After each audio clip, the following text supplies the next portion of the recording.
ఈనాటి వత్త న్యూస్ కి స్వాగతం. కదిరి నియోజకవర్గ ప్రాంతంలో హిందూ ముస్లింలు కలిసిమెలిసి అన్నతమ్ములా ఉంటున్నారు. స్నేహభావంతో ఉన్న హిందూ ముస్లింల రాజకీయం కోసం కదిరి వైసీపీ ఇన్ఛార్జి ఎమ్మెల్యే అభ్యర్థి కుల మతాలలో చిచ్చు పెడుతూ ఉన్నట్లు కందికుంట వెంకట ప్రసాద్ మండిపడ్డారు. ఈ సందర్భంగా కదిరి నియోజకవర్గ తెదేపా కూటమి ఎమ్మెల్యే అభ్యర్థి కందికుంట వెంకట ప్రసాద్ గురువారం నంబులు పూలకుంట మండలంలోని మండెంవారిపల్లి, గంగినాయనవారిపల్లి, మర్రికొమ్మ దిన్నె, నల్లగుట్లపల్లి వీటితో పాటు పలు గ్రామాల్లో ఎన్నికల ప్రచారం చేశారు. ఈ ప్రచార కార్యక్రమంలో తెదేపా కన్వీనర్ చంద్రశేఖర్ నాయుడు, తెదేపా నాయకులు అంజనప్ప నాయుడు, పాలగిరి భాష, మెడికల్ స్టోర్ గంగాధర్, ధర్మనాయుడు, ముస్తఫా రెడ్డి భాష వీరితో పాటు తెదేపా కుటుంబ నాయకులు, కార్యకర్తలు పెద్ద ఎత్తున పాల్గొన్నారు.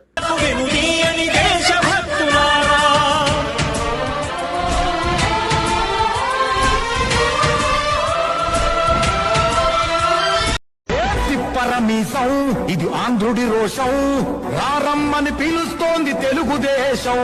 నీలాకాశం నీకది శేషం, నిప్పులపై నడిపించర నీ ఆవేశం.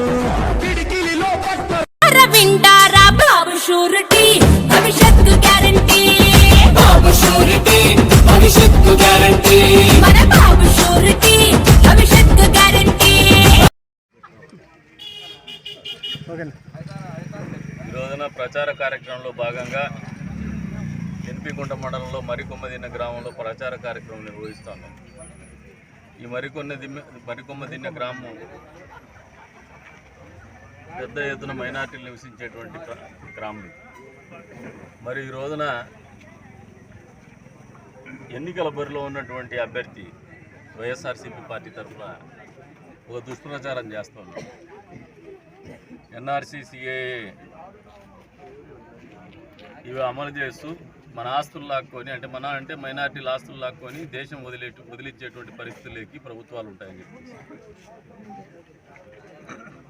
గతంలో కూడా ఇదే కూటమి అధికారంలో ఉండింది బీజేపీ, జనసేన, తెలుగుదేశం పార్టీ. 5 సంవత్సరాల్లో ఎప్పుడు కూడా ఒక ముస్లిం కుటుంబం కూడా ఆత్మహత్య చేసుకునేటువంటి పరిస్థితులు కల్పించబడాల, అటువంటి పరిపాలన కొనసాగల. పోగా ముస్లిం కుటుంబాల్లో ఉన్నటువంటి పేదలకి దుల్హన్ పథకం కింద కావచ్చు, దుకాన్ మకాన్ పథకం కింద కావచ్చు, రోషినీ పథకం కింద కావచ్చు, మైనారిటీ ఫైనాన్స్ కార్పొరేషన్ ద్వారా రుణాలు అందించేటువంటి కార్యక్రమం కావచ్చు నిర్విరామంగా జరిగింది, అమలు చేసి చూపించినాం. అదే రకంగా హజ్ హౌస్ నిర్మాణం చేపట్టినాం. ఈ రోజున హజ్ హౌస్ నిర్మాణం ఎక్కడ కూడా ఒక ఇటుకు పెట్టినటువంటి పరిస్థితి లేదు ఈ ప్రభుత్వ హయాంలో. అదే రకంగా గ్రామీణ ప్రాంతంలో ఉన్నటువంటి ఇమాం మౌజన్లకు గౌరవ వేతనం ఇచ్చినాం. ఈ రోజున ఆ గౌరవ వేతనాన్ని 5,000 10,000 రూపాయలు చేసేటువంటి పరిస్థితులు ఉన్నాయి. అర్హులైనటువంటి వాళ్ళకి ప్రభుత్వ ఖాళీలుగా నియమిస్తామని చెప్పేసి కూడా మేనిఫెస్టోలో ప్రకటించడం జరుగుతుంది. ఏదైతే దుల్హన్ పథకం ఉందో 1,00,000 రూపాయలు చేసేటువంటి పరిస్థితులకి మేము అమలు చేస్తామని చెప్పేసి వాళ్ళకి ఆ సాయం చేస్తామని చెప్పేసి మా ప్రభుత్వం తరఫున, మా పార్టీ తరఫున మేము మాటిస్తా ఉన్నాం. ఖచ్చితంగా అమలు చేస్తే మరి ఈ రోజున మైనారిటీలందరూ కూడా ఆయన మాట వినే పరిస్థితి కానీ, వైఎస్ఆర్సీపీ పార్టీ చేస్తున్నటువంటి మాట వినే పరిస్థితి కానీ లేరు. ఎందుకంటే అదే ఎన్ఆర్సీ, సిఏఏ బిల్లులు అమలు చేయడంలో లోక్సభలో కానీ రాజ్యసభలో కానీ 25 మంది ఎంపీలు అందిస్తే ఈ రాష్ట్రంలోని ప్రజలు ప్రత్యేకించి మైనారిటీలు గంపగుత్తిగా ఆయనకు మద్దతు తెలిపితే అంతమంది ఎంపీలు ఎంపిక కాబడితే అంతమంది ఎంపీలు కూడా ఇదే బిల్లులకి మద్దతు తెలిపినటువంటి పార్టీ ఏదైనా ఉందంటే వైఎస్ఆర్సీపీ పార్టీ. ఆ పార్టీలో బీఫామ్ తీసుకొని ఆ పార్టీ మద్దతు తెలిపినటువంటి బిల్లులకు వ్యతిరేకంగా ఇవి మంచి బిల్లులు కాదని మాట్లాడుతున్నటువంటి ఒక అభ్యర్థి ఆలోచన విధానము అసలు ఒంటి మీద స్పృహ ఉందా లేదా ప్రజలు ఆలోచన చేసుకుంటున్నారు, మైనార్టీలు ఆలోచన చేసుకుంటున్నారు. అంటే వీళ్ళని రెచ్చగొట్టేటువంటి కార్యక్రమం, వీళ్ళని మభ్యపెట్టేటువంటి కార్యక్రమం, మతచాందస్తవాదుడుగా ఆలోచించేటువంటి కార్యక్రమం. ఒకసారి ఆలోచన చేసుకోండి. గ్రామీణ ప్రాంతం పోతే ఇప్పుడు వస్తే నాకు టోపీ పెట్టించుకుంటాం, తప్పేం కాదు. వాళ్ళు గౌరవిస్తారు, మేము గౌరవించుకుంటాం. మాకు కూడా వాళ్ళ ఆచార సాంప్రదాయాన్ని మనస్ఫూర్తిగా ఆహ్వానిస్తాము, వాటిని గౌరవిస్తాము కూడా. అవసరమైతే కొద్ది వరకు ఆచరించైనా కూడా మంచిది కాబట్టి ముందుకు పోతూ ఉంటాం. అది ఒకరినొకరికి గౌరవించుకునేటువంటి ఒక పద్ధతి ఈ సెక్యులర్ కంట్రీలో. అటువంటి పరిస్థితుల్లో ఈ అభ్యర్థి గ్రామీణ ప్రాంతానికి వస్తే కొబ్బరికాయ కొట్టినట్టాడు, బొట్టు పెడితే చేయి చూపిస్తాడు. ఒకసారి వ్రతోత్సవంకి వచ్చినాడు, మనం పెట్టుకున్నారు పాపం ఫేస్బుక్లో. వ్రతోత్సవంలో కూర్చొని తేర్లాగినాడు అని చెప్పేసి బొట్టు పెడితే పాప పరిహార నిమిత్తం మక్కాకు పోయి వచ్చినాడు.